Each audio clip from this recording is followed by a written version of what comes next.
Yasuke, orang Afrika yang disangka dewa oleh Jepang. Sejarah mengenal kisah orang Afrika yang hidup di Jepang bernama Yasuke. Ia dipercaya bisa jadi berasal dari Mozambik, Nigeria, atau Ethiopia. Yasuke mungkin ditangkap dan diperbudak oleh seorang pendeta Yesuit Italia bernama Alessandro Fulignano. Namun beberapa sejarawan percaya bahwa Yasuke adalah pelayan bayaran Fulignano lebih dari seorang pengawal.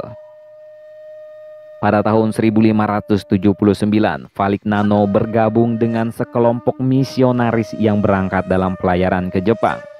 Yasuke mendapatkan perkenalan pertamanya ke negara di mana dia akan menjadi legenda.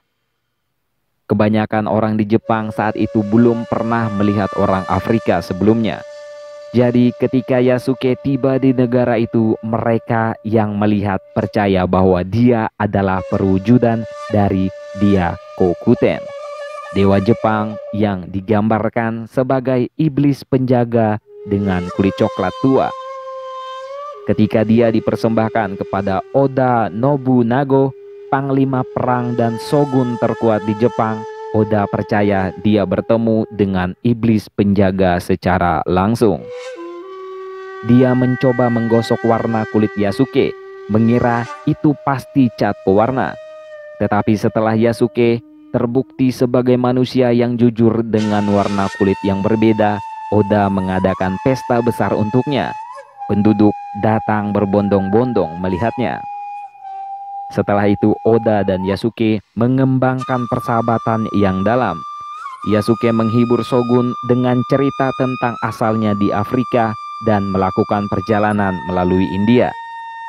Yasuke tak ingin untuk mengubah Oda atau siapapun di Jepang, tidak seperti misionaris yang datang bersamanya.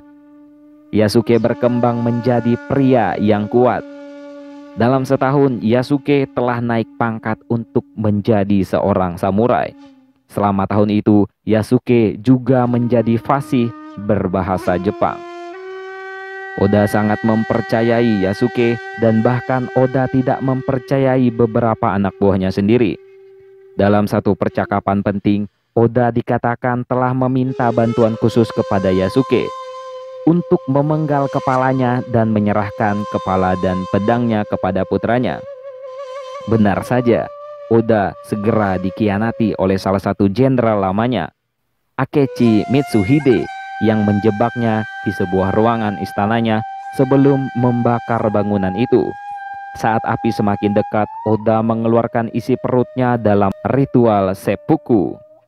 Sesuai dengan kata-katanya, Yasuke mengangkat kepala panglima perang itu dan membawanya untuk putranya. Setelah kematian Oda, hanya 3 tahun setelah kedatangan Yasuke di Jepang, Mitsuhide memerintahkan Yasuke ke pengasingan. Kemungkinan besar samurai hitam itu kembali ke Kyoto untuk mencari perlindungan dalam misi Jesuit di sana. Namun setelah itu, sejarah kehilangan jejak Yasuke. Tahun-tahun terakhir dan kematiannya tidak diketahui, tetapi kisahnya yang luar biasa terus hidup dalam legenda. Bagaimana menurut kalian, coy?